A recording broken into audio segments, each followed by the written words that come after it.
The 4th of July is best known in the States for its colorful parades and bursting fireworks. And while there was plenty of that to be found in Loudoun this year, the George C. Marshall Center took a more historical approach to their celebrations.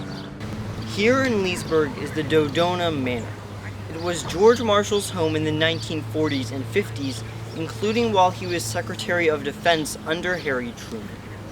This year it was the host of a post-parade ice cream social and a special guest who looked all too familiar. In the year 1950, President Harry Truman visited George Marshall at his home here in Leesburg on the 4th of July. Fast forward almost 70 years, and the Marshall Center is recreating the moment. My daughter Margaret and I came to your fine town today to have lunch with General and Mrs. Marshall and talk about the Korean crisis.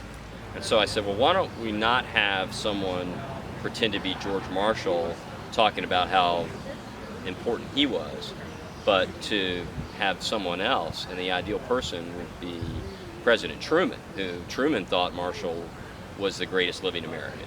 And I'm here today to hear General Marshall's wise counsel. Dodona Manor's special guests were obviously not Harry Truman and his daughter. The two characters were played by Ernie Carnevale and Penny Hoffa. It's fun. Well, he always wore double-breasted suits. Okay. And it's a light suit for summer. Always wore a light suit for summer, and he wore round wire rim glasses. I think the event went really well. We had 170 folks here. The program itself hit all the right high points in terms of letting people know the significance of this historic site. As an actor, it's really interesting to take on a role like this because it gives you an insight into a part of history that you may not necessarily know in depth. So it gives you an opportunity to explore it a little more fully.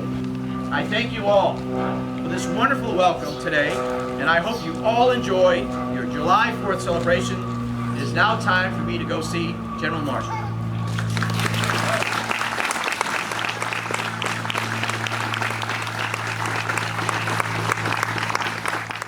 From Loudoun Now, I'm Thomas McKenna.